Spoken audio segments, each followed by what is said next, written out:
ഖുഷാംദീദ് ബച്ചോ, എല്ലാവർക്കും പുതിയൊരു വീഡിയോയിലേക്ക് സ്വാഗതം. നമുക്കറിയാം ഇന്നത്തേത് നമ്മുടെ മോഡൽ ക്വസ്റ്റ്യൻസ് ഉൾപ്പെടുത്തിയിട്ടുള്ള വീഡിയോയാണ്. പാഠഭാഗങ്ങളൊക്കെ നമ്മൾ വൃത്തിയായി പഠിച്ചിട്ടുണ്ടാവും അല്ലേ? അപ്പോൾ നമുക്കൊന്ന് നമ്മുടെ മോഡൽ ക്വസ്റ്റ്യൻസ് പരിചയപ്പെടാം. അപ്പോൾ എല്ലാവരും ക്വസ്റ്റ്യൻസ് മനസ്സിലാക്കുക, ഇതിൻ്റെ മോഡൽ മനസ്സിലാക്കുക. ഇനിയിപ്പോൾ ഏത് ക്വസ്റ്റ്യൻസ് ഇതേ രീതിയിൽ വന്നാലും അതെങ്ങനെ ചെയ്യണം എന്നുള്ള കാര്യമൊക്കെ ഇതിൽ പറയുന്നുണ്ട്. അതൊക്കെ വൃത്തിയായി മനസ്സിലാക്കുക. പിന്നെ നമ്മുടെ ഓരോ പാഠഭാഗത്തിലെയും ഇമ്പോർട്ടൻ്റ് ആയിട്ടുള്ള എല്ലാ കാര്യങ്ങളും ഉൾപ്പെടുത്തിയിട്ടുള്ളതാണ് ഈ വീഡിയോ. അപ്പോൾ വൃത്തിയായി പഠിക്കുക കേട്ടോ. തുടങ്ങാം. അപ്പോൾ ആദ്യത്തെ സർഗർമി ഇതാണ്. ആദ്യത്തെ സർഗർമി 1 നോക്കൂ. സനൽ കി സ്കൂൾ മേ കലോത്സവ് ഹി. സനലിൻ്റെ സ്കൂളിൽ കലോത്സവമാണ്. പ്രോഗ്രാം നോട്ടീസ് കി മദദ് സെ എക് പോസ്റ്റർ തയ്യാർ കരി. പ്രോഗ്രാം നോട്ടീസിൻ്റെ സഹായത്താൽ ഒരു പോസ്റ്റർ തയ്യാറാക്കുക. നോക്കൂ, ഇതാണ് പ്രോഗ്രാം നോട്ടീസ്. ഇസ് സാൽ കാ സ്കൂൾ കലോത്സവ് 19 നവംബർ കോ സ്കൂൾ ഓഡിറ്റോറിയം മേ മനാനെ കാ ഫൈസല ഹുവാ ഹെ. എന്താ പറഞ്ഞത്? കൂട്ടുകാരെ, ഈ വർഷത്തെ സ്കൂൾ കലോത്സവം 18 നവംബർ അഥവാ 19 നവംബറിന് സ്കൂൾ ഓഡിറ്റോറിയത്തിൽ വെച്ച് ആഘോഷിക്കാനുള്ള തീരുമാനം ഉണ്ടായിട്ടുണ്ട്. മുഹത്തറം സ്വദറെ പഞ്ചായത്ത് കുമാർ ഉസ്ക ഇഫ്തിതാഹ് കരേങ്കെ. ഇതിലെന്താ പറയുന്നത്? നമ്മുടെ ബഹുമാന്യനായ പഞ്ചായത്ത് പ്രസിഡന്റ് കുമാർ അതിൻ്റെ ഉദ്ഘാടനം നിർവഹിക്കും. ഇസ് ജൽസെ മേ സദറെ PTA രാജീവ് തഹ്നീദ് പേഷ് കരേങ്കെ. ഇതിൽ നമ്മുടെ ആശംസ അറിയിക്കുന്നത് ആരാ? ആശംസാ പ്രസംഗം നടത്തുന്നത് സദറെ PTA പ്രസിഡൻ്റായിട്ടുള്ള രാജീവാണ്. മഷ്ഹൂർ ഗസൽ ഗിലോഗാർ രാംജി മെഹ്മാൻ ഖുസൂസി ഹോങ്കെ. പ്രശസ്ത ഗസൽ ഗിലോഗാർ ആയിട്ടുള്ള രാംജിയാണ് അതിന് പ്രധാന അതിഥിയായിട്ട് എത്തുന്നത്. ഇസ്മേ ആപ്ക ഖൈർ മഖദ്ദം ഹെ. ഇതിന് നിങ്ങളെ എല്ലാവരെയും ക്ഷണിക്കുന്നു കേട്ടോ. ഇവിടെ ഒരു കായുണ്ട്, അത് മനസ്സിലാക്കണേ. P Leela headmistress, Sanal ഖെ കൺവീനർ. അപ്പോൾ ഇതാണ് നമ്മുടെ പ്രോഗ്രാം നോട്ടീസ്. ഇവിടെ കുറച്ച് ഇഷാറയും തന്നിട്ടുണ്ട്. ഇനി നമുക്ക് എന്ത് ചെയ്യണം? ഇനി നമുക്ക് ഒരു പോസ്റ്റർ തയ്യാറാക്കണം. അപ്പോൾ പോസ്റ്റർ എങ്ങനെ തയ്യാറാക്കുക എന്നൊക്കെ നമ്മൾ നേരത്തെ പഠിച്ചിട്ടുണ്ട് ഇല്ലേ? ഓർത്ത് നോക്കിയോ നിങ്ങളൊന്ന്? നമ്മൾ ചെയ്തിട്ടുണ്ട് അല്ലേ? ഇഷാറ എന്തൊക്കെയാണ്? ഉൻവാൻ ഉണ്ടാവണം അഥവാ തലക്കെട്ട് ഉണ്ടാവണം, ഇഫ്തിതാഹ് ഉണ്ടാവണം, ഉദ്ഘാടനം ഉണ്ടാവണം, വക്ത് ഉണ്ടാവണം, സമയം ഉണ്ടാവണം, ജഗ സ്ഥലം ഉണ്ടാവണം, താരീഖ് വേണം, ഡേറ്റ് വേണം, അതുപോലെ തന്നെ മെഹ്മാനെ ഹുസൂസിയം വേണം. അപ്പോൾ ഇത്രയും കാര്യങ്ങൾ ഉണ്ടെങ്കിലാണ് നമുക്ക് എന്ത് ചെയ്യാൻ പറ്റുള്ളൂ? നമുക്കൊരു പോസ്റ്റർ തയ്യാറാക്കാൻ പറ്റുള്ളൂ. അപ്പോൾ പോസ്റ്റർ എന്ന് പറഞ്ഞാൽ എപ്പോഴും എന്താണ്? പോസ്റ്റർ എന്ന് പറഞ്ഞാൽ എപ്പോഴും എന്താ നമ്മുടെ ഈ നോട്ടീസിൻ്റെയൊക്കെ ഒരു ചുരുക്കമായിരിക്കും അല്ലേ? അഥവാ ഒറ്റ നോട്ടത്തിൽ നമുക്ക് കാര്യങ്ങൾ മനസ്സിലാക്കാൻ പറ്റുന്നതാണ്. ഈ താരീഖ് കഴിഞ്ഞിട്ട് ഇവിടെ ഒരു ഇത് വേണം, ഈ ഒരു ഇത് വേണം കേട്ടോ, കോമ വേണം, അതിടാൻ മറന്നതാണ്. ഇനി നമുക്കപ്പോൾ പോസ്റ്റർ എങ്ങനെയാണ് തയ്യാറാക്കണമെന്ന് നോക്കാം. നോക്കൂ, അപ്പോൾ ഇങ്ങനെയാണ് നമ്മൾ പോസ്റ്റർ തയ്യാറാക്കിയിട്ടുള്ളത്. നമുക്കറിയാം ആദ്യം വേണ്ടത് ഹെഡിങ് ആണ്, ഉൻവാനാണ്. അപ്പോൾ നമുക്ക് ഏത് പോസ്റ്ററാണ് തയ്യാറാക്കാൻ തന്നതെന്ന് പറഞ്ഞാൽ ആ വിഷയവുമായി ബന്ധപ്പെട്ട ഏത് വിഷയം, ഇപ്പോൾ സ്കൂൾ കലോത്സവം ആയതുകൊണ്ട് ഇത്. ഇനിയിപ്പോൾ സ്കൂൾ സ്പോർട്സ് ആണെങ്കിൽ നമ്മൾ എന്ത് ചെയ്യും? സ്കൂൾ സ്പോർട്സ് എന്നാണ് ഹെഡിങ് കൊടുക്കുക. ഓക്കെ, അപ്പോൾ എന്താണോ നമുക്ക് ഏതിനെക്കുറിച്ചുള്ളതാണോ നമ്മൾ തയ്യാറാക്കേണ്ടത് അതാണ് നമ്മൾ എന്ത് ചെയ്യേണ്ടത്? ഹെഡിങ് ആയി കൊടുക്കേണ്ടത്. അപ്പോൾ സ്കൂൾ കലോത്സവം അല്ലേ 2025, സ്കൂൾ കലോത്സവം 2025. പിന്നെന്താ?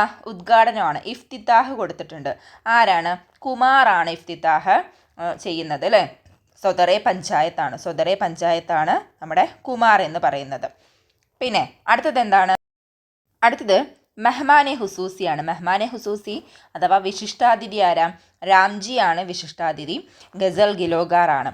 പിന്നെ ഡേറ്റ് ആണ് കൊടുത്തിട്ടുള്ളത് അല്ലേ? 19 നവംബർ 2025. പിന്നെയോ സമയം കൊടുത്തിട്ടുണ്ട്, സവേരെ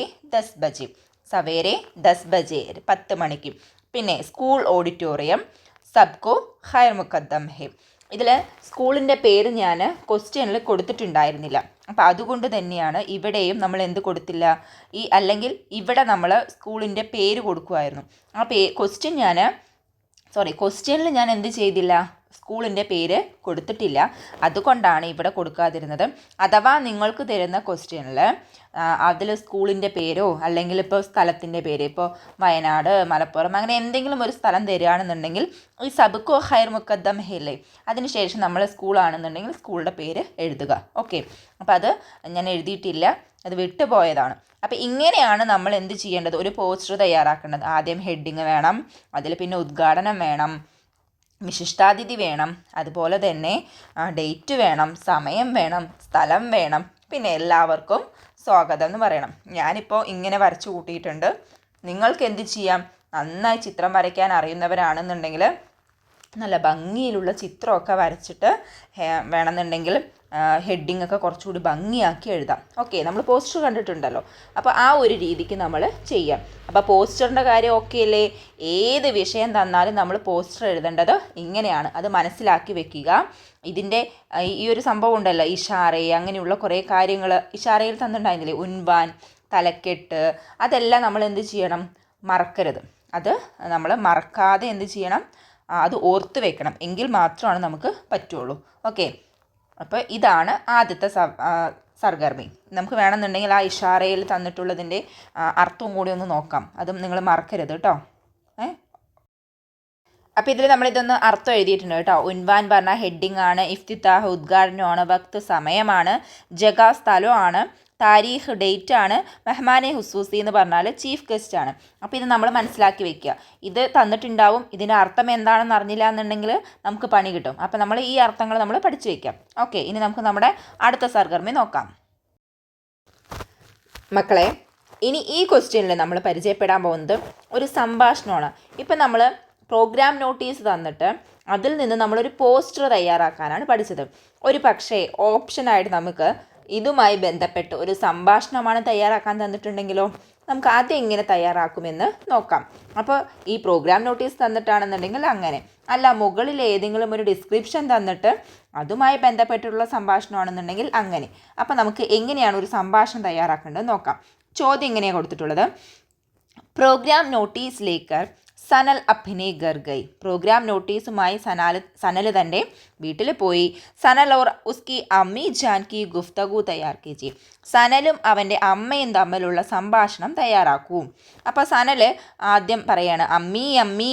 ഇത് കഴിഞ്ഞിട്ട് നമുക്ക് ബാക്കി മുഴുവനും ഒന്നും തന്നിട്ടില്ല എന്ന് വിചാരിക്കുക. നമ്മൾ എന്തൊക്കെയായിരിക്കും സംസാരിക്കുക?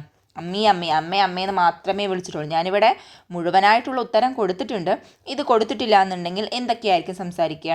നമുക്കറിയാം, തീർച്ചയായും ആദ്യം നമ്മൾ സംസാരിക്കുന്നത് നമ്മുടെ വിഷയത്തെക്കുറിച്ചായിരിക്കും, അല്ലേ? ഇപ്പോൾ സ്കൂളിൽ കലോത്സവമാണെന്നുണ്ടെങ്കിൽ അതായിരിക്കാം, സ്പോർട്സ് ആണെങ്കിൽ അതായിരിക്കാം, അല്ല സ്കൂളിൽ നിന്ന് എന്തെങ്കിലും ടൂറ് പോവുകയാണെന്നുണ്ടെങ്കിൽ അതായിരിക്കാം. എന്താണെന്ന് നമ്മുടെ ചോദ്യത്തിൽ തന്നിട്ടുണ്ടാവും, അല്ലേ? അപ്പോൾ അതുമായി ബന്ധപ്പെട്ടായിരിക്കും നമ്മൾ എന്തായാലും ആദ്യത്തെ സെൻറ്റൻസ് സംസാരിക്കാം. അഥവാ ഇനിയിപ്പോൾ നമ്മൾ ആദാബ് വെച്ച് തുടങ്ങുകയാണെന്നുണ്ടെങ്കിലോ ആദാബ് അമ്മി എന്ന് പറഞ്ഞിട്ടായിരിക്കും തുടങ്ങുക. അപ്പോൾ അങ്ങനെയാണെന്നുണ്ടെങ്കിൽ അടുത്ത വരിയിൽ അമ്മ എന്ത് പറയണം? ആദാബ് ബേട്ട, അല്ലേ? ആ ഒരു രീതിക്കായിരിക്കും. അപ്പോൾ ഇതിൽ തൽക്കാലം ആദാബ് തന്നിട്ടില്ല, ഡയറക്റ്റായിട്ട് നമ്മൾ എന്ത് ചെയ്യണം, സംഭാഷണത്തിലേക്ക് പോവുകയാണ്. അപ്പോൾ നോക്കൂ, അമ്മി അമ്മി എന്ന് മാത്രമേ തന്നിട്ടുള്ളൂ എന്ന് വിചാരിക്കാം. ഇനി ബാക്കിയാണ് നമ്മളിവിടെ എഴുതിയിരിക്കുന്നത്. അമ്മി അമ്മി യേ ലീജിയേ കലോത്സവ് കാ പ്രോഗ്രാം നോട്ടീസ്. കാരണം എന്താ, പ്രോഗ്രാം നോട്ടീസുമായിട്ടാണ് സനൽ എന്ത് ചെയ്തത്, വീട്ടിലേക്ക് പോയത്. അപ്പോൾ അത് അമ്മയ്ക്ക് കൊടുക്കില്ലേ ചെയ്യുക ആദ്യം. അപ്പോൾ അമ്മയോട് പറയണം, അമ്മേ ഇതാ വാങ്ങൂ കലോത്സവത്തിൻ്റെ പ്രോഗ്രാം നോട്ടീസ്. അപ്പോൾ അമ്മ അത് തുറക്കുന്നതിന് മുന്നേ തന്നെ ചോദിക്കില്ലേ, എപ്പോഴായിരിക്കും കലോത്സവം, എപ്പോഴാണെന്ന് ചോദിക്കില്ലേ? ചോദിക്കും, അല്ലേ? അപ്പോൾ അതുപോലെ അമ്മ ചോദിച്ചിരിക്കുകയാണ്, കലോത്സവ് കബ് ഹേ ബേട്ടാ, അല്ലേ? കലോത്സവം എപ്പോഴാണ് മോനെ? അപ്പോൾ സനൽ എന്തായിരിക്കും പറയുക? 19 നവംബർ ആണ്, അല്ലേ? ഞാൻ ഇതിൽ 19 എന്നാണ് കൊടുത്തിരിക്കുന്നത്. 19 നവംബറിനാണ്. 19 നവംബർ കോ ഹേ അമ്മി, അഥവാ 19 നവംബർ കോ ഹേ അമ്മി. ഇനി അടുത്ത വരി എന്താണ്? അപ്പോൾ അമ്മ ചോദിക്കുകയാണ്, ഇവിടെ ഒരു ശബ്ദമുണ്ടേ, അമ്മ ചോദിക്കുകയാണ്, അരേ ചോദിക്കുകയല്ല അല്ലേ, അത് കണ്ടിട്ട് പറയാണ് കേട്ടോ. അരേ മെഹ്മാനെ ഹുസൂസി രാംജി മേരാ പസന്ദീദ ഗസൽ ഗിലോഗാർ ഹേ. അപ്പം അത് തുറന്ന് നോക്കിയിട്ട് അമ്മ പറയാണ്, വിശിഷ്ടാതിഥിയായിട്ടുള്ള രാംജി എൻ്റെ ഇഷ്ടപ്പെട്ട ഗസൽ ഗിലോഗാറാണ്. എന്നിട്ട് പറയാണ്, ഹാ ബേട്ട തും കിസി മുഖാബലാമേ ഷാമിൽ കർത്തേ ഹോ. എന്താ ചോദിക്കുന്നത്? ശരി മോനെ, നീ ഏതെങ്കിലും പരിപാടിയിൽ പങ്കെടുക്കുന്നുണ്ടോ? അപ്പം സനൽ പറയാണ്, ഹാ അമ്മീ, ഉണ്ടമ്മേ, മേ തക്രീർ കാ മുഖാബല മേ ഷാമിൽ കർത്താഹും. ഞാൻ പ്രസംഗ മത്സരത്തിൽ പങ്കെടുക്കുന്നുണ്ട്. അപ്പോൾ അമ്മ പറയാണ് ബഹുത്ത് അച്ഛ, വളരെ നല്ലത്. അപ്പോൾ നന്നായി എഴുതാൻ അറിയുന്നവർക്ക് നമുക്ക് ഇങ്ങനെയൊക്കെ എഴുതാൻ പറ്റും അല്ലേ. അല്ല എന്നുണ്ടെങ്കിൽ സാധാരണ നമ്മളൊരു ചെറിയ കുഞ്ഞി പ്രസംഗം എങ്ങനെയായിരിക്കും നമുക്ക് ഈ വിഷയവുമായി തയ്യാറാക്കാൻ പറ്റുക, അതും കൂടെ നമുക്കൊന്ന് പരിചയപ്പെടാം. നന്നായി വേർഡ്സൊക്കെ കിട്ടുന്നവർ ഇങ്ങനെ ചെയ്യുമായിരിക്കും. അതല്ലാത്തവർക്കായിട്ട് നമ്മളൊരു വളരെ സിമ്പിളായിട്ടുള്ള ഒരു സംഭാഷണം എങ്ങനെ തയ്യാറാക്കുന്നത് നമുക്ക് നോക്കാം. ഓക്കെ, അപ്പോൾ വളരെ സിമ്പിളായിട്ട് എങ്ങനെയാണ് ഒരു സംഭാഷണം തയ്യാറാക്കുക എന്നുള്ളതാണ്. അപ്പോൾ നോക്കൂ, സനൽ ആദ്യം പോകുന്നു. ആദാബ് അമ്മി ജാൻ, ആദാബ് അമ്മേ. അപ്പോൾ അമ്മ പറയുന്നു ആദാബ് ബേട്ട, ഹാത്ത് മേ ക്യാ ഹേ, കയ്യിൽ എന്താണ്? അപ്പോൾ സനൽ പറയണേ ഈ സ്കൂൾ കലോത്സവ് കാ പ്രോഗ്രാം നോട്ടീസ് ഹേ അമ്മേ, ഇത് സ്കൂൾ കലോത്സവത്തിൻ്റെ പ്രോഗ്രാം നോട്ടീസാണ് അമ്മേ. അപ്പോൾ അമ്മ ചോദിക്കുകയാണ് കലോത്സവ് കബ് ഹേ ബേട്ട, കലോത്സവം എപ്പോഴാണ് മോനെ? അപ്പോൾ സനൽ പറയുന്നു 19 നവംബർ കോ ഹേ അമ്മി, നവംബർ 19 അമ്മേ. അമ്മ ടീക്ക് ഹേ ബേട്ട, സനൽ ടീക്ക് ഹേ അമ്മി. അപ്പം നമുക്ക് ഇങ്ങനെയും എന്ത് ചെയ്യാം, വളരെ. ഇനി അടുത്ത സർഗർമി നോക്കൂ. സർഗർമി ദോ ജോഡ് കർ ലിഖിയെ എന്നാണ്. ആദ്യത്തെ സർഗർമിയായിട്ട് എന്താണ്? ജോഡ് കർ ലിഖിയെ, യോജിപ്പിച്ച് എഴുതുക. ഒരെണ്ണത്തിൽ തന്നിരിക്കുന്നത് ബുൽബുലെ ഹിന്ദ്, ജയ് ജവാൻ ജയ് കിസാൻ, തരാന ഹിന്ദി, കൗമി ജണ്ട. ഇപ്പുറത്ത് തന്നിരിക്കുന്നത് ലാൽ ബഹാദൂർ ശാസ്ത്രി, അല്ലാമ മുഹമ്മദ് ഇക്ബാൽ, സരോജിനി നായിഡു, തീൻ രംഗ്. അപ്പം നമ്മൾ ആദ്യം ഇതിൽ എന്താ ചെയ്യേണ്ടത്? രണ്ടാമത്തെ സർഗർമിയിൽ ഒന്നാമത്തെ ചോദ്യമായിട്ട് തന്നിരിക്കുന്നതാണ് യോജിപ്പിച്ച് എഴുതാൻ. അപ്പോൾ ഇത് നമുക്ക് ആദ്യം ഒന്ന് യോജിപ്പിക്കാം. നമുക്കറിയാലോ ബുൽബുലെ ഹിന്ദ് സരോജിനി നായിഡു ആണ്, ജയ് ജവാൻ ജയ് കിസാൻ എന്നുള്ളത് ലാൽ ബഹാദൂർ ശാസ്ത്രിയുമായി ബന്ധപ്പെട്ടതാണ്, അല്ലാമ ഇക്ബാലിൻ്റെയാണ് തരാന ഹിന്ദി, കൗമി ജണ്ട എന്നുള്ളത് തീൻ രംഗ് തന്നെയാണ്. അപ്പോൾ നമ്മളതിനെ യോജിപ്പിച്ചു. ഇനി നമുക്ക് രണ്ടാമത്തെ ചോദ്യം നോക്കാം. രണ്ടാമത്തെ ചോദ്യമായിട്ട് ഇങ്ങനെയാണ് തന്നിരിക്കുന്നത്. ബച്ചോ, ഹിന്ദുസ്ഥാൻ കെ വസീറെ ആസം ലാൽ ബഹാദൂർ ശാസ്ത്രി കെ ബാരെ മേ ആപ് ക്യാ ജാൻതേ ഹെ, ആപ് ക്യാ ജാൻതേ ഹെ എന്നാണ് കേട്ടോ. നിങ്ങൾക്ക് എന്തൊക്കെ അറിയാം, നോട്ട് തയ്യാർ കീജിയെ. ഹിന്ദുസ്ഥാനിലെ വസീറെ ആസമായ ലാൽ ബഹാദൂർ ശാസ്ത്രിയെക്കുറിച്ച് നിങ്ങൾക്ക് എന്തൊക്കെ അറിയാം, നോട്ട് തയ്യാറാക്കുക. അപ്പം നമുക്കതൊന്ന് തയ്യാറാക്കി നോക്കണം. ഓക്കെ, അപ്പം നമ്മൾ ഇത് പറയുന്നത് ഇമ്പോർട്ടൻ്റ് ആയതുകൊണ്ടാണ്. ലാൽ ബഹാദൂർ ശാസ്ത്രി ആരായിരുന്നു? നമുക്കറിയാം, ഇന്ത്യയുടെ വസീർ ആസം ആയിരുന്നു അല്ലേ. ജയ് ജവാൻ ജയ് കിസാൻ എന്നുള്ളത് ആരുടെ മുദ്രാവാക്യമായിരുന്നു? അത് നമ്മുടെ ലാൽ ബഹാദൂർ ശാസ്ത്രിയുടെ മുദ്രാവാക്യമായിരുന്നു.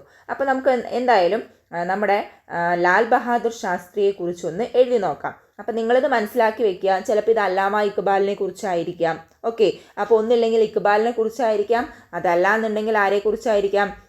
സരോജിനി നായിഡുവിനെ കുറിച്ചായിരിക്കാം, അതല്ലാന്നുണ്ടെങ്കിൽ ലാൽ ബഹാദൂർ ശാസ്ത്രിയെക്കുറിച്ചായിരിക്കാം. ഇതിൽ ഏതിനെ കുറിച്ച് വേണമെങ്കിലും വരും. അപ്പം നമ്മൾ ഇവരെക്കുറിച്ചൊക്കെയുള്ള അടിസ്ഥാന വിവരങ്ങൾ എന്ത് ചെയ്യണം, പഠിച്ചു വെക്കണം. അപ്പം നമുക്ക് എന്തായാലും വേഗം ഒന്ന് നോട്ട് തയ്യാറാക്കി നോക്കാം. ഇപ്പം ലാൽ ബഹാദൂർ ശാസ്ത്രിയെക്കുറിച്ച് ഇങ്ങനെയാണ് എഴുതിയിരിക്കണേ. ലാൽ ബഹാദൂർ ശാസ്ത്രി ഹിന്ദുസ്ഥാൻ കാ വസീറെ ആസം തേ, പ്രധാനമന്ത്രിയായിരുന്നു. വോ ഹിന്ദുസ്ഥാൻ കെ മുജാഹിദെ ആസാദി ബി തേ, പിന്നെയോ ഇന്ത്യയിലെ ഒരു സ്വാതന്ത്ര്യ സമര സേനാനിയായിരുന്നു. ജയ് ജവാൻ ജയ് കിസാൻ ഉസ്കാ മഷ്ഹൂർ ഒരാഹിം, ജയ് ജവാൻ ജയ് കിസാൻ എന്നുള്ളത് അദ്ദേഹത്തിൻ്റെ പ്രശസ്തമായിട്ടുള്ള മുദ്രാവാക്യമാണ്.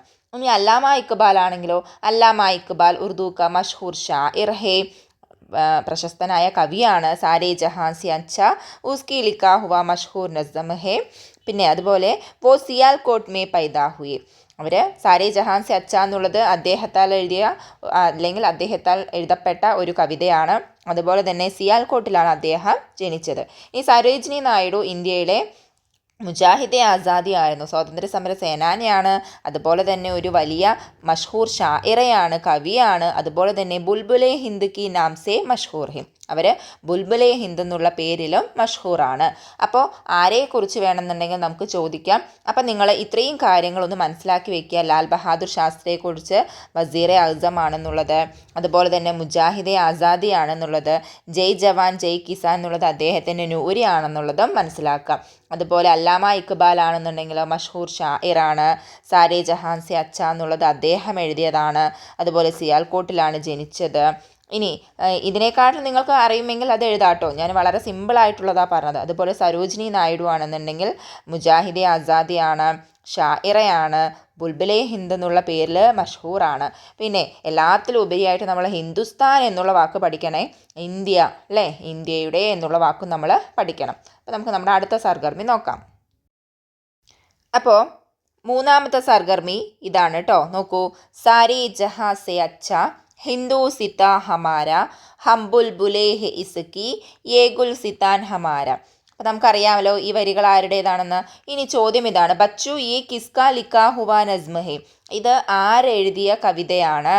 അല്ലെങ്കിൽ ഇങ്ങനെയും ചോദിക്കാം, അതല്ല എന്നുണ്ടെങ്കിൽ ഈ നസ്മ കിസ് മുൽക്ക് കെ ബാരെ മേ ഹെ, ഈ നസ്മ ഏത് രാജ്യത്തെക്കുറിച്ചുള്ളതാണ്. അപ്പോൾ രണ്ട് ചോദ്യമാണ് കൊടുത്തിരിക്കുന്നത്, ഏത് ചോദ്യം വേണമെങ്കിലും ചോദിക്കാമല്ലോ. അപ്പോൾ നമുക്കറിയാം എന്താണിത്, ഇത് ആരെഴുതിയ കവിതയാണ്?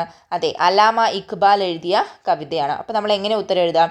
ബച്ചോ യേ, ഈ കിസ്ക എന്നുള്ളത് അല്ലേ, ഈ കിസ്ക മാറ്റിയിട്ട് നമ്മൾ എന്ത് ചെയ്യും അവിടെ? അതിന് പകരമായിട്ട് എന്താ ചെയ്യുക? അല്ലാമ ഇക്ബാൽ അല്ലേ, അല്ലാമ ഇക്ബാൽ ക ലിക്കാ ഹുവ നസ്മ ഹെ, അങ്ങനെയാക്കും. ഓക്കെ, കിസ് എന്നുള്ളത് മാറ്റിയിട്ട് അല്ലാമ ഇക്ബാൽ എന്നാക്കും. ഇനിയിപ്പോൾ യേ നസ്മ കിസ് മുൽക്ക് കെ ബാരെ മേ ഹെ ആണെങ്കിലോ, ഇത് നമുക്കറിയാം ഇന്ത്യയെക്കുറിച്ചുള്ള കവിതയാണ് അല്ലേ. അപ്പോൾ നമുക്ക് എന്തെഴുതാം? യേ നസ്മ കിസ് എന്നുള്ളത് മാറ്റിയിട്ട് എന്ത് ചെയ്യുക? കിസ് മുൽക്ക് എന്നുള്ളതിനെ കുറിച്ച് മാറ്റുക. ഈ രണ്ടും മാറ്റിയിട്ട് നമ്മൾ എന്തെഴുതുന്നു? ഹിന്ദുസ്ഥാൻ കെ ബാരെ മേ ഹെ. ഓക്കെ, അപ്പോൾ രണ്ട് രീതിയിൽ ചോദിക്കാം ഇതിനെക്കുറിച്ച്. അപ്പോൾ ആരെഴുതിയതാണെന്ന് ചോദിച്ചാൽ അല്ലാമ ഇക്ബാലാണ്, ഏത് രാജ്യത്തെക്കുറിച്ചാണെന്ന് ചോദിച്ചാൽ ഹിന്ദുസ്ഥാനെ കുറിച്ചുള്ളതാണ്. ഇനി ഇതിൽ പറഞ്ഞിരിക്കുന്നത് ഇസ്കാ മത്ലബ് ക്യാ ഹേ എന്നാണ്. ഇതിൻ്റെ ആശയം എന്താണ്, അല്ലെങ്കിൽ ഇതിലെന്താണ് പറയുന്നത്, എന്താണ് ഇതിൽ ആശയം? നമുക്ക് പറയുന്നത് സാരേ ജഹാസി അച്ച ഹിന്ദു സിത്ത ഹമാര, ഹമാര ഹിന്ദുസ്ഥാൻ അല്ലേ, നമ്മുടെ രാജ്യം, നമ്മുടെ ഇന്ത്യ എല്ലാ മറ്റേതൊരു പ്രദേശത്തേക്കാളും എന്താണ്, നല്ലതാണ് അല്ലേ. നമ്മൾ ഇവിടുത്തെ വാനമ്പാടികളാണ്, ഇത് നമ്മുടെ പൂന്തോപ്പാണ് എന്നാണ് പറഞ്ഞിരിക്കുന്നത്. അപ്പോൾ നമുക്കത് എങ്ങനെ എഴുതാം? ഇങ്ങനെ എഴുതാം, ഹമാര ഹിന്ദുസ്ഥാൻ, ഹമാര ഹിന്ദുസ്ഥാൻ ബഹുത്ത് അച്ചാ ഹേ അല്ലേ, ബഹുത്ത് അച്ചാ ഹേ എന്ന് എഴുതാം ആദ്യം, വളരെ നല്ലതാണ്. പിന്നെയോ, പിന്നെ എഴുതാം യേ ഹമാര ഗുൽസിത്ത ഹേ അല്ലേ, യേ ഹമാര ഗുൽസിത്ത ഹേ, ഇത് നമ്മുടെ പൂന്തോപ്പാണ്. ഔർ ഹം യഹാം കെ, നമ്മളിവിടുത്തെ ആരാ? ഹം യഹാം കെ ബുൽബുലേ ഹേ, നമ്മളിവിടുത്തെ വാനമ്പാടികളാണ്. അപ്പോൾ ഇത്രയും മതി ഇതിൻ്റെ ആശയം. ഓക്കെ, അപ്പോൾ ഇത്രയും മതി ഇതിൻ്റെ ആശയം. അപ്പോൾ ഈ രണ്ട് വരിയിൽ എന്താ പറഞ്ഞിരിക്കുന്നതെന്ന് മനസ്സിലാക്കണം. ഇനിയിപ്പോൾ ഈ വരിയല്ല, വേറെ ഏത് വരിയാണ് തന്നതെന്നുണ്ടെങ്കിലും ഇതേ വാക്കുകൾ തന്നെ വെച്ച് നമ്മൾ എന്ത് ചെയ്യുക? എഴുതാൻ നോക്കുക. നമുക്ക് നോക്കിയാൽ അറിയാൻ പറ്റും, ഇതിലെ വാക്കുകൾ മാത്രമാണ് ഉൾപ്പെടുത്തിയിട്ടുള്ളത്, വേറെ ഒന്നും ചെയ്തിട്ടില്ല. കണ്ടില്ലേ, ഹമാര അല്ലേ, ഹമാര ഹിന്ദുസ്ഥാൻ ബഹുത്ത് അച്ചാ ഹേ. പിന്നെയോ ഹം ബുൽബുലേ ഹേ എന്നുള്ളത് ആ വരിനെ എങ്ങനെ മാറ്റി എഴുതി? ഏ ഹമാര ഗുൽസിത്ത ഹേ ഔർ ഹം യഹാ കെ ബുൽബുലേ ഹേ. അപ്പോൾ ഇതാണ് ഇതിൻ്റെ ആശയം. ഇനി നമുക്കിതിൻ്റെ മൂന്നാമത്തെ ചോദ്യം എന്താണെന്ന് നോക്കാം. അറിയാലോ അല്ലേ, 1, 2, 3 അങ്ങനെ സബ് ക്വസ്റ്റ്യൻസ് ഉണ്ടാകും ഓരോ സർഗർമിക്കും. അതാണ് കേട്ടോ. ഇതിൽ മൂന്നാമത്തെ ഇതാണ് കൊടുത്തിരിക്കുന്നത്, കൗമി ജെൻഡേ കെ ബാരെ മേ ലിഖിയേ, കൗമി ജെൻഡയെ കുറിച്ച് എഴുതാനാണ് പറഞ്ഞിരിക്കുന്നത്. അപ്പോൾ നമുക്കറിയാലോ ഇത് നമ്മുടെ ടെക്സ്റ്റ് ബുക്കിലുള്ള പ്രവർത്തനമാണ് അല്ലേ. അപ്പോൾ നമ്മൾ നമ്മുടെ കൗമി ജെൻഡയെക്കുറിച്ച് പഠിച്ചു വെക്കണം കേട്ടോ. അത് ചിലപ്പോൾ നമുക്കിങ്ങനെ ഡേഷ് തന്നിട്ടായിരിക്കാം, അതല്ല എന്നുണ്ടെങ്കിൽ വെറുതെ ഈ ഒരു ചോദ്യം മാത്രം തന്നിട്ട് വേണമെങ്കിലും ചെയ്യാം. അപ്പം നമ്മൾ അതിനെക്കുറിച്ച് പഠിച്ചു വെക്കണം. ഇനി നമുക്ക് എങ്ങനെ എഴുതാം കൗമി ജെൻഡയെക്കുറിച്ച്? യേ ഹമാര കൗമി ജെൻഡ ഹേ അല്ലേ, ആദ്യം നമുക്ക് എന്ത് എഴുതാം? യേ ഹമാര കൗമി ജെൻഡ ഹേ. പിന്നെ ഇസ്മേ എത്ര രംഗുണ്ട്? 3 രംഗ്, ഇസ്മേ 3 രംഗ് ഹേ. പിന്നെയോ ഇസ്കെ ഊപ്പർ കാ രംഗ് എന്താ? ജഅഫറാനിയാണ് അല്ലേ, കുങ്കുമ നിറമാണ്.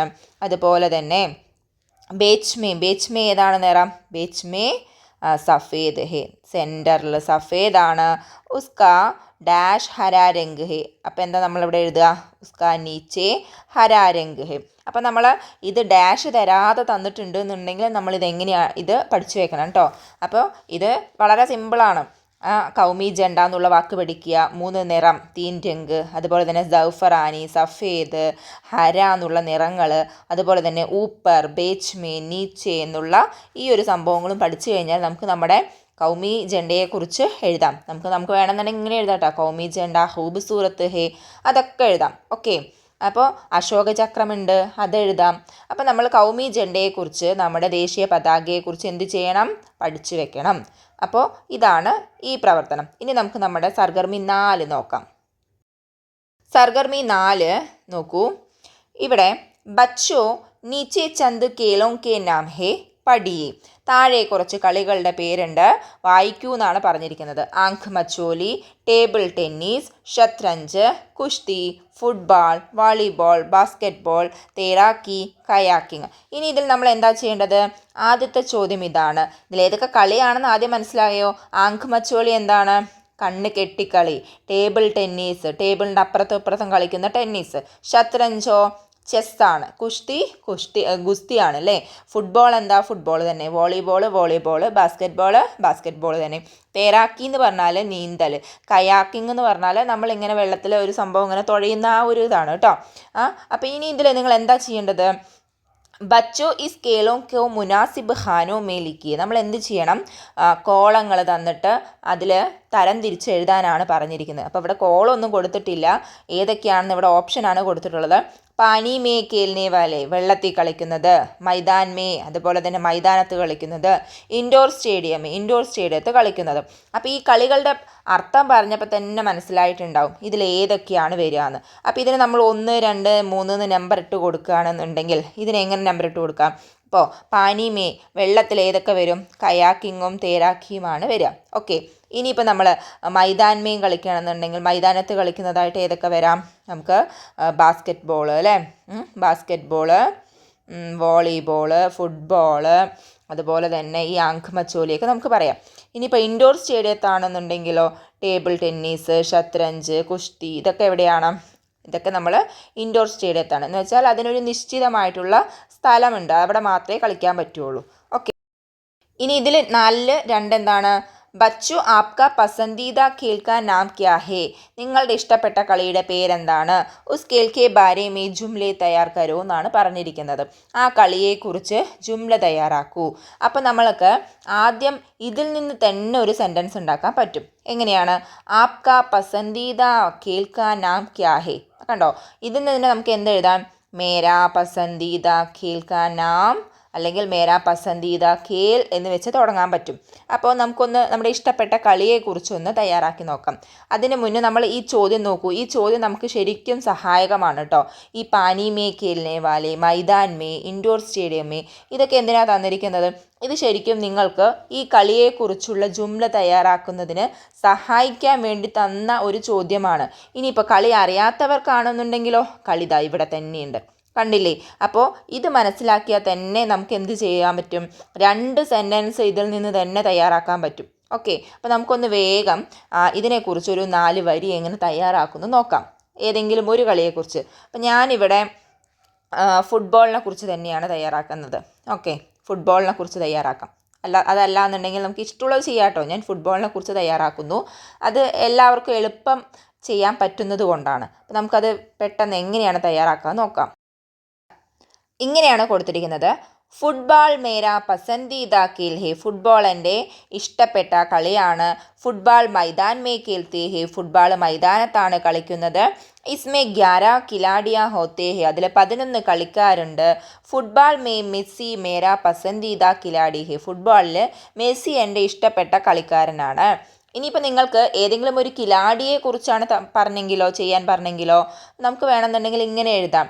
മെസ്സി ആണെന്ന് പറഞ്ഞു കഴിഞ്ഞാൽ, മെസ്സി എൻ്റെ ഇഷ്ടപ്പെട്ട കളിക്കാരനാണെന്നുണ്ടെങ്കിൽ നമുക്ക് ഇങ്ങനെ എഴുതാം, മെസ്സി മേരാ പസന്ദീദ കിലാഡി ഹി. അതല്ല നിങ്ങൾക്ക് വേറെ ആരെങ്കിലും ആണ്, സച്ചിൻ ആണെന്നുണ്ടെങ്കിൽ സച്ചിൻ മേരാ പസന്ദീദ കിലാഡി ഹി. പിന്നെയോ ഏത് കളിക്കാരനാണത്, ഏത് മേഖലയിലുള്ള കളിക്കാരനാണ് എന്ന് എഴുതാം. മെസ്സി അല്ലെങ്കിൽ മെസ്സി ഫുട്ബോൾ കി ഏക്ക് മഷ്ഹൂർ കിലാഡി ഹി എന്ന് എഴുതാം. അതല്ല എന്നുണ്ടെങ്കിൽ ഒരു ഫുട്ബോൾ കളിക്കാരനാണെങ്കിൽ അങ്ങനെ. അതല്ല എന്നുണ്ടെങ്കിൽ ഏത് മേഖലയാണോ അതുമായി ബന്ധപ്പെട്ടിട്ടും. പിന്നെ എന്തെഴുതാം? പിന്നെ നല്ലൊരു അച്ഛാ കിലാഡി എന്ന് എഴുതും, വളരെ നല്ലൊരു കളിക്കാരനാണെന്ന് എഴുതാം. പിന്നെയോ ഒരുപാട് ഗോൾ നേടിയിട്ടുണ്ട് എന്ന് എഴുതാം. ഓക്കെ. ഇനിയിപ്പോൾ ക്രിക്കറ്റിലാണെന്നുണ്ടെങ്കിൽ ഒരുപാട് റൺസ് നേടിയിട്ടുണ്ടെന്ന് എഴുതാം. ഇനിയിപ്പോൾ അവരെവിടെയാണ് ജനിച്ചതെന്ന് അറിയുന്നുണ്ടെങ്കിൽ ഇവിടെയാണ് അവർ ജനിച്ചത് എന്ന് എഴുതാം. അപ്പോൾ നമ്മൾ ഇഷ്ടപ്പെട്ട കളിയെക്കുറിച്ച് ഇങ്ങനെയാണ് തയ്യാറാക്കേണ്ടത്. ഇത് നമുക്ക് എല്ലാത്തിനും ഉപയോഗിക്കാൻ പറ്റുന്നതാണ് കേട്ടോ. ഈ മേരാ പസന്തീദ ഖേൽ ഹേ. ഇപ്പം നമുക്ക് ഫുട്ബോൾ ആണെങ്കിൽ ഫുട്ബോൾ, ക്രിക്കറ്റ് ആണെങ്കിൽ ക്രിക്കറ്റ്. ഓക്കെ, ഇനി അതുപോലെ തന്നെ ഇത് നോക്കൂ, മൈതാനത്ത് കളിക്കുന്നതിലെല്ലാം നമുക്കിത് തയ്യാറാക്കാൻ പറ്റും. പിന്നെ കളിക്കാരുടെ പേര് മനസ്സിലാക്കി കഴിഞ്ഞാൽ ഈ വരിയും വളരെ സിമ്പിളാണ്. പിന്നെ ഏതെങ്കിലും ഒരു കളിക്കാരൻ്റെ പേര് ഓർത്ത് വയ്ക്കുകയാണെന്നുണ്ടെങ്കിൽ, ഈ കിലാടി എന്നുള്ള വാക്ക് ഓർത്ത് വയ്ക്കുകയാണെന്നുണ്ടെങ്കിൽ നമുക്ക് എന്ത് ചെയ്യാം, ഈ സെൻറ്റൻസും വളരെ സിമ്പിളായിട്ട് ചെയ്യാൻ പറ്റും. അപ്പം നിങ്ങൾ നന്നായി മനസ്സിലാക്കിയിട്ട് എന്ത് ചെയ്യുക, നമ്മൾ എഴുതുക. ഓക്കെ, ഇനി നമുക്ക് നമ്മുടെ അടുത്ത സർഗർമി നോക്കാം. അടുത്ത പ്രവർത്തനം ഇതാണ്. സാവൻ ആയ ബാദൽ ആയ ബാരിഷ് ലായ, സാരേ ഖേത്ത് പടേത്തെ സൂക്കെ സബ് ഖേത്തോं की പൽറ്റി കായ. ഇതാണ് ഈ 4 വരി ആദ്യം തന്നിരിക്കുന്നു. എന്നിട്ട് അതുമായി ബന്ധപ്പെട്ട ചോദ്യമാണ് ഇസ് നസ്മ കിസ് മൗസം കെ ബാരെ മേ ഹി. ഇത് ഏത് മൗസവുമായി ബന്ധപ്പെട്ട കവിതയാണ്? ഹിസാനാണോ, ബർസാത്താണോ, ഗർമിയാണോ, ബഹാറാണോ? നമുക്കറിയാം അല്ലേ, ഹിസാൻ എന്ന് പറഞ്ഞാൽ എന്താ? ഹിസാന് ശിശിരകാലം അല്ലേ. ബർസാത്ത് എന്ന് പറഞ്ഞാൽ മഴക്കാലം, വേനൽക്കാലം. ഗർമി, ബഹാർ എന്ന് പറഞ്ഞാൽ നമ്മുടെ വസന്തകാലം. അപ്പോൾ ഇതിൽ ഏതാണിത്? ബാരിഷ് വരുന്നത് ബർസാത്തിലാണ്. അപ്പോൾ ബർസാത്തുമായി ബന്ധപ്പെട്ടതാണ് ഇത്. ഇനി രണ്ടാമത്തെ ചോദ്യം തന്നിരിക്കുന്നത് ഇസ് നസ്മ സെ ദോ ഹമാവ സൽഫാസ് ചുൻകർ ലിഖി. നമുക്കിത് എങ്ങനെ ഉത്തരം എഴുതാം? ഇസ് നസ്മ, ഈ കിസി എന്നല്ല കേട്ടോ, കിസ് എന്നാണ്. അപ്പോൾ ഈ കിസ് എന്നുള്ളത് മാറ്റിയിട്ട് ബർസാത്ത് കെ ബാരെ മേ ഹേ എന്ന് എഴുതാം. ഓക്കെ, കിസ് മൗസം എന്നുള്ളത് മാറ്റിയിട്ട് എന്ത് ചെയ്യുന്നു? ഇസ് നസ്മ ബർസാത്ത് കെ ബാരെ മേ ഹേ. ഇനി രണ്ടാമത്തെ ഇസ് നസ്മ സെ ദോ ഹമാവ സൽഫാസ് ചുൻകർ ലിഖി. ഹമാവ സൽഫാസ് തിരഞ്ഞെടുത്ത് എഴുതുക. ഈ കവിത തന്നെ തരണം നിർബന്ധമില്ല കേട്ടോ. അപ്പോൾ മഴയുമായി ബന്ധപ്പെട്ട വേറെ കവിത തരാം. ഓക്കെ, ബാരിഷ് എന്ന് വന്നിട്ടുണ്ടെങ്കിൽ നമുക്കത് മനസ്സിലാക്കാൻ പറ്റും. പാനി എന്ന് വന്നിട്ടുണ്ടെന്നുണ്ടെങ്കിൽ നമുക്കത് മനസ്സിലാക്കാം അത് മഴയെക്കുറിച്ചാണ് എന്നുള്ളത്. ഇനിയിപ്പോൾ നല്ല ധൂപ്പ് എന്നൊക്കെ, വെയിൽ എന്നൊക്കെയാണ് വന്നിരിക്കുന്നതെന്നുണ്ടെങ്കിലോ അത് വേനൽക്കാലത്തെക്കുറിച്ചായിരിക്കും. പൂക്കളെയൊക്കെ കുറിച്ച് പറയുകയാണെന്നുണ്ടെങ്കിൽ നമുക്ക് എന്ത് ചെയ്യാം, അത് ബഹാറിനെ കുറിച്ചാണെന്ന് മനസ്സിലാക്കുക. അപ്പോൾ ഏതിനെ കുറിച്ചാണോ തന്നിരിക്കുന്നത് അത് നമുക്ക് ഈ രീതിയിൽ എഴുതാം. ഇനി ഹമാവ സൽഫാസ് കണ്ടുപിടിക്കാനാണ് പറയുന്നത്. അപ്പോൾ നമുക്ക് എഴുതാം ആയ ലായ. അതുപോലെ തന്നെ അടുത്തത് വളരെ സിമ്പിളായിട്ട് പറയുകയാണെന്നുണ്ടെങ്കിൽ ഈ ആയ, ഈ കായ, ഇതെന്തായി? ഇതൊക്കെ ഹമാവ സൽഫാസ് ആണ്. അപ്പോൾ 2 ഹമാവ സൽഫാസ് ആയി. ഓക്കെ, ഇനി മൂന്നാമത്തെ ചോദ്യം പസന്തീദ മൗസം കെ ബാരെ മേ നോട്ട് ലിഖിയെ. ഇഷ്ടപ്പെട്ട മൗസത്തിനെ കുറിച്ച് നോട്ട് എഴുതുക. അപ്പോൾ നമുക്ക് എങ്ങനെയാണ് എഴുതുക എന്നുള്ളത് ഒന്ന് നോക്കാം. ഓക്കെ, ഏതെങ്കിലും ഒന്നിനെ കുറിച്ച് പഠിച്ചു വയ്ക്കുക. പിന്നെ നമ്മുടെ ടെക്സ്റ്റ് ബുക്കിൽ ഓരോ കാലത്തിൻ്റെയും പ്രത്യേകതകൾ ഉണ്ടായിരുന്നു. അപ്പോൾ അത് നമ്മൾ എന്തായാലും പഠിച്ചു വെക്കണം കേട്ടോ. അത് എന്തായാലും പഠിച്ചു വെക്കുക. ആ വരികൾ ചിലപ്പോൾ എന്ത് ചെയ്യാം, ചിത്രങ്ങൾ തന്നിട്ട് നമുക്ക് ചിലപ്പോൾ അതിൻ്റെ താഴെ എന്താണെന്ന് എഴുതാൻ പറയുമായിരിക്കും. അപ്പോൾ നമ്മളത് മനസ്സിലാക്കണം. നമുക്ക് കഴിഞ്ഞ തവണ ഒരു കുറുക്കൻ്റെ കഥ തന്നതുപോലെ ഇത്തവണ വേണമെന്നുണ്ടെങ്കിൽ ചിലപ്പോൾ എന്ത് ചെയ്യാം, ഈ 4 ഹിസാം, ബർസാത്ത്, ഗർമി, ബഹാറുമായി ബന്ധപ്പെട്ട ചിത്രങ്ങൾ തന്നിട്ട് അതിൻ്റെ താഴെ അനുയോജ്യമായിട്ടുള്ള ആ ഒരു സെൻറ്റൻസ് എടുത്ത് എഴുതാൻ പറയും. ചിലപ്പോൾ അതൊന്ന് ഏതാണെന്ന് ഞാൻ കാണിച്ചു തരാം, നിങ്ങളത് പഠിച്ചു വെക്കണം. ഓക്കെ, ഈ പ്രവർത്തനം കേട്ടോ. അപ്പോൾ ഇത് നമുക്കറിയാം ഏത് കാലവുമായി ബന്ധപ്പെട്ടതാണ്.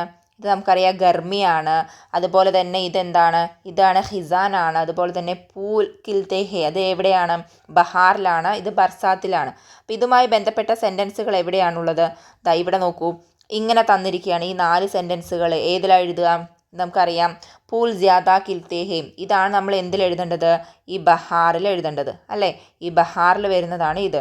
ഇനിയിപ്പോൾ ഖേത്ത്, വയലുകളൊക്കെ ഉണങ്ങിപ്പോകുന്നത് എവിടെയാണ്? ഗർമിയിലാണ്. അതുപോലെ തന്നെ മഴ പെയ്യുന്നതാണ് ഈ ഒരു സെൻറ്റൻസ്. അതുപോലെ തന്നെ ചെടികളിൽ നിന്നും മരങ്ങളിൽ നിന്നൊക്കെ ഇലകൾ കൊഴിഞ്ഞു പോകുന്നതാണ് ഇത്. അപ്പോൾ ഇത് ഹിസാനിലാണ്, ഇതതുപോലെ ബർസാത്തിലാണ്, അതുപോലെ തന്നെ ഇത് ഗർമിയിലാണ്, അതുപോലെ തന്നെ ഇത് എപ്പോഴാണ്? ബഹാറിലാണ്. അപ്പോൾ ഈ ചിത്രങ്ങളും ഇതും നിങ്ങൾ പഠിച്ചു വെക്കണം. ചിലപ്പോൾ ഇത് വരാൻ സാധ്യതയുണ്ട്. അപ്പോൾ ഇതുണ്ട് എന്നുണ്ടെങ്കിൽ നമുക്ക് ഇഷ്ടപ്പെട്ട ഒരു ഏതെങ്കിലും ഒരു കാലഘട്ടത്തിനെ കുറിച്ച് നമുക്ക് എഴുതാനും എന്ത് ചെയ്യാം, എളുപ്പമാണ്. ഓക്കെ, അപ്പോൾ ഇത് പഠിച്ചു വെക്കണം. നോക്കൂ, മേരാ പസന്തീദ മൗസം ബർസാത്ത് ഹേ. എൻ്റെ ഇഷ്ടപ്പെട്ട മൗസം ബർസാത്താണ്. ഇസ് മൗസം മേ ജ്യാദാ ബാരിഷ് ഹോത്തി ഹേ.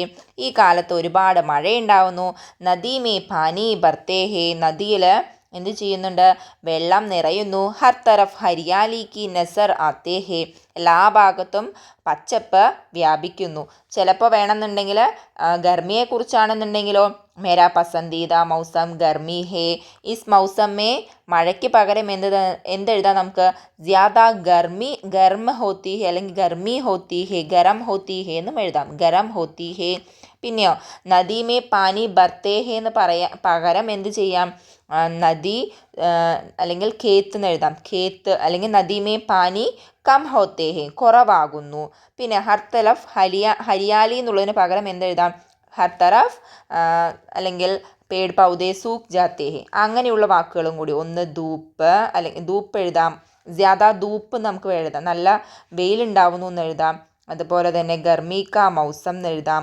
ഗർമി കാ മൗസം. ഇവിടെ ഈ ബർസാത്തിന് പകരം എന്തെഴുതുക? ഗർമി എന്ന് എഴുതാം അല്ലെങ്കിൽ ഗർമി കാ മൗസം ഹേ എന്ന് എഴുതാം. ബാരിഷിന് പകരം എന്തെഴുതാം? ധൂപ്പ് എഴുതാം. ഇനി നദീമേ പാനി ബർത്തേ ഹേക്ക് പകരം നമുക്ക് എന്തെഴുതാൻ പറ്റും? കം ഹോത്തേ ഹേ അല്ലെങ്കിൽ കമി ഹോത്തേ ഹേ എന്ന് എഴുതാം. കമി ഹോത്തേ ഹേ. ഓക്കെ.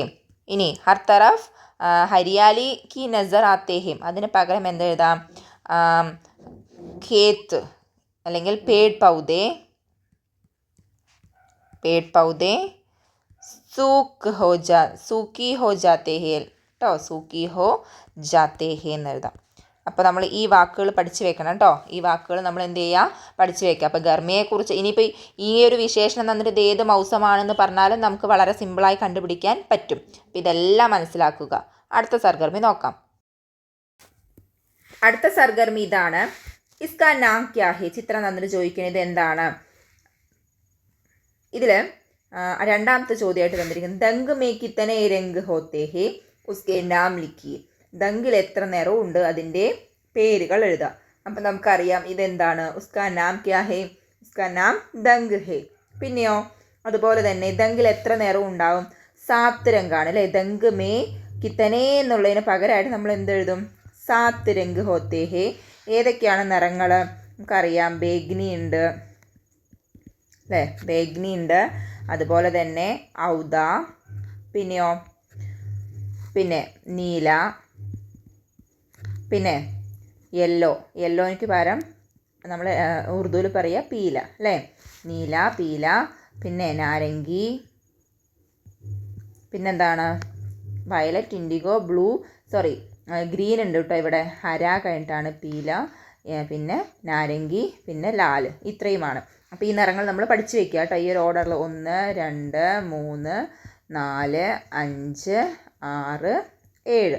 അപ്പോൾ ഈ നിറങ്ങൾ പഠിച്ചു വയ്ക്കുക. ഇതിൻ്റെ പേര് ദങ്കാണ്, മഴവില്ലാണ്, അതുപോലെ തന്നെ 7 നിറങ്ങളാണ്. ചിലപ്പോൾ ഇതൊരു ചോദ്യമായിട്ട് വരാം. ഇനി ഇതല്ല എന്നുണ്ടെങ്കിൽ വേറൊരു ചോദ്യം കൂടി കൊടുത്തിരിക്കുകയാണ്. അപ്പോൾ ഇതെല്ലാം ഇമ്പോർട്ടൻ്റ് ആയതുകൊണ്ടാണ് ഇതെല്ലാം ഓരോ ചോദ്യമായിട്ട് ഉൾപ്പെടുത്തിയിരിക്കുന്നത് കേട്ടോ. അത് നിങ്ങൾ മനസ്സിലാക്കുക. ഇതിൽ ചോദ്യം എന്താ കൊടുത്തിരിക്കുന്നതെന്നറിയോ? 4 പൂലോം കെ നാം ലിഖിയെ. 4 പൂക്കളുടെ പേരെഴുതുക. അതാണ് ഒന്നാമത്തേത്. പിന്നെന്താ? കേരള കാ റിയാസത്തി പൂൽ കോൻസാ ഹേ. കേരളത്തിൻ്റെ സംസ്ഥാന പുഷ്പം ഏതാണ്? അതുപോലെ തന്നെ ഇഷ്ടപ്പെട്ട പൂവിനെക്കുറിച്ച് നോട്ട് തയ്യാറാക്കുക. പസന്ദീദ പൂൽ കെ ബാരെ മേ നോട്ട് ലിഖിയെ.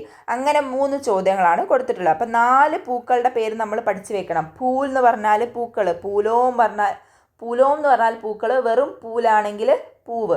അപ്പോൾ നമുക്ക് ആദ്യം എന്തെഴുതാം? അമൽതാസ് എന്നുള്ള പൂവിൻ്റെ പേര് പഠിക്കാം. ഗുലാബ് എന്ന് പറഞ്ഞാൽ എന്താ? ചെമ്പരത്തിയാണ്. സൂരജ് മുഖി എന്താണ് സംഭവം? സൂര്യകാന്തിയാണ്. അതുപോലെ തന്നെ ചമ്പ അല്ലെങ്കിൽ ചമീലി, ഇതൊക്കെ നമ്മൾ പഠിച്ചു വയ്ക്കും. ഒരു 4 പൂക്കളുടെ പേര് പഠിക്കുക. അല്ലെങ്കിൽ കവലായിരിക്കാം. ഇനിയിപ്പോൾ ഇന്ത്യയുടെ കൗമി പൂലാണെന്നുണ്ടെങ്കിൽ അത് കവലാണ്. ഇനിയിപ്പോൾ നമ്മുടെ കേരളത്തിൻ്റെതാണ് ചോദിച്ചത് അല്ലേ. കേരളത്തിൻ്റെ റിയാസത്തി പൂല് അമൽതാസ് ആണ്, അഥവാ കണിക്കൊന്നയാണ്.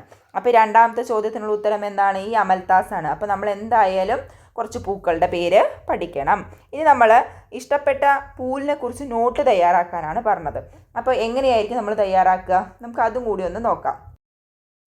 ഇവിടെ ഇഷ്ടപ്പെട്ട പൂവായി കൊടുത്തിരിക്കുന്നത് അമൽതാസിനെ കുറിച്ചാണ്. അപ്പോൾ വളരെ സിമ്പിളായിട്ടുള്ള സെൻറ്റൻസിൽ ഒരു പൂവിനെ കുറിച്ച് എങ്ങനെ എഴുതാം എന്നുള്ളതാണ് ഇവിടെ കൊടുത്തിട്ടുള്ളത് കേട്ടോ. മേരാ പസന്ദീദ പൂൽ അമൽതാസ് ഹേ. എൻ്റെ ഇഷ്ടപ്പെട്ട പുഷ്പം അമൽതാസ് ആണ്. ഉസ്കാ രംഗ് പീലാ ഹേ. അതിൻ്റെ നിറം മഞ്ഞയാണ്. യേ കേരള കാ റിയാസത്തി പൂൽ ഹേ. ഇത് കേരളത്തിൻ്റെ റിയാസത്തി പൂലാണ്. യേ ബഹുത്ത് ഖൂബ്സൂരത്ത് ഹേ. ഇത് വളരെ ഭംഗിയുള്ളതാണ്. അപ്പോൾ ഈ ഒരു പൂവിനെ, നമുക്കിഷ്ടപ്പെട്ട പൂവിനെ കുറിച്ചാണെന്നുണ്ടെങ്കിൽ നമുക്ക് ഇങ്ങനെ എഴുതാം. ഇനിയിപ്പോൾ ഏതെങ്കിലും ഒരു പൂവ് തന്നിട്ട് അതിനെക്കുറിച്ച് തന്നെ തയ്യാറാക്കാൻ പറയുകയാണെന്നുണ്ടെങ്കിലോ നമുക്ക് ഇങ്ങനെ എഴുതാം. മേരാ പസന്ദീദ പൂൽ ഏത് പൂവിനെ കുറിച്ചാണോ തയ്യാറാക്കേണ്ടത് അതിൻ്റെ പേരെഴുതാം. പിന്നെ നമ്മൾ നിറങ്ങൾ പഠിച്ചിട്ടുണ്ടാവുമല്ലോ, ആ നിറത്തിൻ്റെ പേരെഴുതണം ഈ പീയിലേക്ക് പകരമായിട്ട്. പിന്നെയോ യെ ബഹുത്ത് ഖൂബ്സൂറത്ത് ഹേ എന്ന് എല്ലാവരുടെയും എഴുതാൻ പറ്റുന്നതാണ്.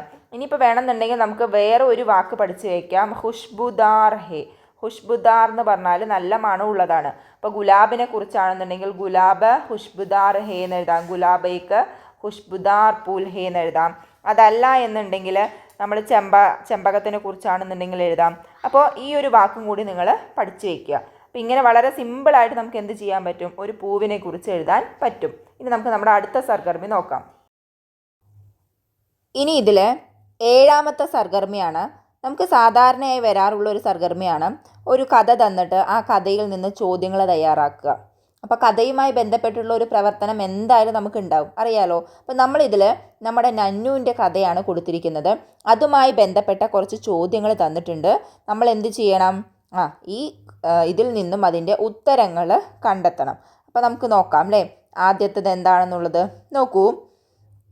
സർഗർമി 7 നന്നു കാ സ്കൂൾ നദി കെ ഉസ് പാർ താ. നന്നുവിൻ്റെ സ്കൂൾ നദിയുടെ മറുഭാഗത്തായിരുന്നു. സഹത് ബാരിഷ് കി വജഹ സെ നദി മേ പാനി കാ ബഹാവ് തേസ് ഹോ ചുക്കാ താ. കഠിനമായ മഴയുടെ കാരണത്താൽ നദിയിലെ വെള്ളത്തിൻ്റെ ഒഴുക്ക് നല്ല കുത്തൊഴുക്കായിരുന്നു, അഥവാ വളരെ വേഗതയേറിയ ഒഴുക്കായിരുന്നു. വോ ഹർ ദിൻ തേർക്കർ സ്കൂൾ പഹുഞ്ചത്താത്ത. അവൻ എല്ലാ ദിവസവും നീന്തിയിട്ടാണ് സ്കൂളിൽ എത്തിയിരുന്നത്. നദി പാർ കർനെ കെ ലിയെ കഷ്തി തീ. നദി മുറിച്ച് കിടക്കാനായിട്ട് അവിടെ കഷ്ടിയൊക്കെ ഉണ്ടായിരുന്നു, തോണിയൊക്കെ ഉണ്ടായിരുന്നു. പക്ഷേ ലേക്കിൻ കഷ്ടി വാലേക്കോ ദേനെ കെ ലിയെ നന്നു കെ പാസ് ഏക്ക് പൈസ ബി നഹീ താ. പക്ഷേ ആ തോണിക്കാരന് കൊടുക്കാനായിട്ട് നന്നുവിൻ്റെ കയ്യിൽ ഒരു പൈസ പോലും ഉണ്ടായിരുന്നില്ല. ഇനി ഇതുമായി ബന്ധപ്പെട്ട ക്വസ്റ്റ്യൻസ് ആണ് കേട്ടോ. നോക്കൂ, ആദ്യത്തേത് ഇതാണ്, നന്നു കാ സ്കൂൾ കഹാത്ത. നന്നുവിൻ്റെ സ്കൂൾ എവിടെയായിരുന്നു? നന്നുവിൻ്റെ സ്കൂൾ എവിടെയാണ്? ആദ്യത്തെ ചോദ്യത്തിനുള്ള ഉത്തരം ഇവിടെ തന്നെയുണ്ട്. നന്നു കാ സ്കൂൾ നദി കെ ഉസ് പാർ താ. കഥ നന്നായി വായിച്ചവർക്ക് ഇത് എഴുതാൻ പറ്റും ഇല്ലേ? നോക്കൂ, നന്നു കാ സ്കൂൾ നദി കെ ഉസ് പാർ താ. ഇനി രണ്ടാമത്തെ ചോദ്യം ഇതാണ്, ഹർദിൻ നന്നു കൈസി സ്കൂൾ പഹുഞ്ചത്താത്ത. എങ്ങനെയാണ് നന്നു എല്ലാ ദിവസവും സ്കൂളിൽ എത്തിയിട്ടുണ്ടായിരുന്നത്? എങ്ങനെ എത്തിയിട്ടുണ്ടായിരുന്നത്? ഇവിടെയുണ്ട്, വോ ഹർ ദിൻ. അപ്പോൾ നമ്മൾ എന്താ ചെയ്യേണ്ടതെന്ന് അറിയോ? ചോദ്യം വായിക്കുക, ചോദ്യം നോക്കിയിട്ട് ചോദ്യത്തിലുള്ള അതേപോലെയുള്ള വാക്കുകൾ ഇവിടെ കഥയിൽ തന്നിരിക്കുന്ന ഭാഗത്ത് എവിടെയാണ് വന്നിരിക്കണതെന്ന് നോക്കുക. അപ്പോൾ അത് തന്നെയായിരിക്കും അതിൻ്റെ ഉത്തരം. അപ്പോൾ നോക്കൂ, ഈ ഹർദിൻ എവിടെയാണ് വന്നത്? ഇവിടെയാണ്, കണ്ടോ? അപ്പോൾ ഇതാണ് അതിൻ്റെ ഉത്തരം. വോ ഹർദിൻ എങ്ങനെയാണ്? തേർക്കർ സ്കൂൾ പഹുഞ്ചത്താത്ത. അപ്പോൾ നമ്മൾ ഈ ഒരു ട്രിക്ക് മനസ്സിലാക്കുക. ചോദ്യവുമായി ബന്ധപ്പെട്ട അല്ലെങ്കിൽ ചോദ്യത്തിലുള്ള വാക്കുകൾ കഥയിലും എവിടെയാണോ വരുന്നത് നോക്കുക, അവിടെ ആയിരിക്കും എന്ത് അതിൻ്റെ ഉത്തരം ഉണ്ടാവുക. അപ്പോൾ നോക്കുക കേട്ടോ. ഇനി അടുത്തത്, നന്നു ഹർദിൻ തേർക്കർ സ്കൂൾ പഹുഞ്ചത്താത്ത ക്യോം. എന്തുകൊണ്ടാണ് നന്നു എല്ലാ ദിവസവും സ്കൂളിലേക്ക് നീന്തിക്കൊണ്ട് പോയിട്ടുണ്ടായിരുന്നത്? നദി പാർ കർനെ കെ ലിയെ കഷ്തി തീ ലേക്കിൻ കഷ്തി വാലേക്കോ ദേനെ കെ ലിയെ നന്നു കെ പാസ് ഏക്ക് പൈസ ബി നഹീ താ. ഇത്രയും ആവശ്യമില്ല. നമുക്ക് വേണമെന്നുണ്ടെങ്കിൽ എങ്ങനെ എഴുതാം? നന്നു ഹർദിൻ തേർക്കർ സ്കൂൾ പഹുഞ്ചത്താത്ത. ഇനി ഇവിടെ ക്യോം ഉണ്ട്, ഇതിൻ്റെ കൂടെ എന്ത് ചെയ്താൽ ക്യോം കെ, എന്നിട്ട് എന്തെഴുതുക? കഷ്തി വാലേക്കോ ദേനെ കെ ലിയെ നന്നു കെ പാസ് ഏക്ക് പൈസ ബി നഹീ താ. ഇങ്ങനെ എഴുതി കഴിഞ്ഞാൽ നമുക്ക് ഫുൾ മാർക്കായിരിക്കും. ഓക്കെ, എന്തുകൊണ്ടെന്നാൽ കഷ്ടിക്കാരനക്ക് കൊടുക്കാനായിട്ട് നന്നുവിൻ്റെ കയ്യിൽ പൈസ ഉണ്ടായിരുന്നില്ല. അപ്പോൾ ഇതാണ് അതിൻ്റേത്. ഇനി നാലാമത്തെ ചോദ്യം, ഇസ് കഹാനി ക നന്നു ഖോൻ താ. ഈ കഥയിലെ നന്നു ആരാണ്? ഇവിടെ അല്ലാമ ഇക്ബാൽ, ലാൽ ബഹാദൂർ ശാസ്ത്രി, ഗാന്ധിജി, ജവഹർലാൽ നെഹ്റു. നമുക്കറിയാം ഇതിലെ നന്നു എന്ന് പറയുന്ന കഥാപാത്രം നമ്മുടെ ലാൽ ബഹാദൂർ ശാസ്ത്രിയാണ്. അപ്പോൾ ഇതിൻ്റെ ഉത്തരവും ഓക്കെയാണ്. അപ്പോൾ നമ്മൾ ഏകദേശം എല്ലാ ഏരിയയും കവർ ചെയ്തിട്ടാണ് ഈ ഒരു മോഡൽ ക്വസ്റ്റ്യൻ പേപ്പർ നിങ്ങളുടെ മുന്നിലേക്ക് എത്തിച്ചിട്ടുള്ളത്. വൃത്തിയായി പഠിക്കുക. എന്തായാലും ഇത് മുഴുവൻ പഠിച്ചിട്ടുണ്ടെന്നുണ്ടെങ്കിൽ നിങ്ങൾക്ക് തീർച്ചയായിട്ടും എന്ത് ചെയ്യാൻ പറ്റും? നല്ലൊരു ഗ്രേഡ് കരസ്ഥമാക്കാൻ പറ്റും. അത് ഉറപ്പ് തന്നെയാണ്. ഇനി അടുത്തൊരു ചെറിയൊരു വീഡിയോയും കൂടി ഞാൻ ഇതിന് ശേഷം ഇടുന്നുണ്ട്. ഇമ്പോർട്ടൻ്റ് ആയിട്ട് നമ്മൾ പഠിക്കേണ്ട വേർഡ്സുകൾ. നമുക്കറിയാം വേർഡ്സ് ഇല്ലാതെ നമുക്കൊന്നും നടക്കില്ല. അപ്പോൾ നമ്മുടെ കുറേ അൽഫാസുകളുമായി ബന്ധപ്പെട്ട് അല്ലെങ്കിൽ അൽഫാസുകൾ ഉൾപ്പെടുത്തിയിട്ട് ഞാനൊരു വീഡിയോയും കൂടി ഇടുന്നുണ്ട്. അതും നിങ്ങൾ പഠിച്ചിട്ട് പോവുക. അപ്പോൾ ഏത് സർഗർമി വന്നാലും നമുക്ക് അനായാസം കൈകാര്യം ചെയ്യാൻ പറ്റും. അപ്പോൾ ഹുദാ ഹാഫിസ്.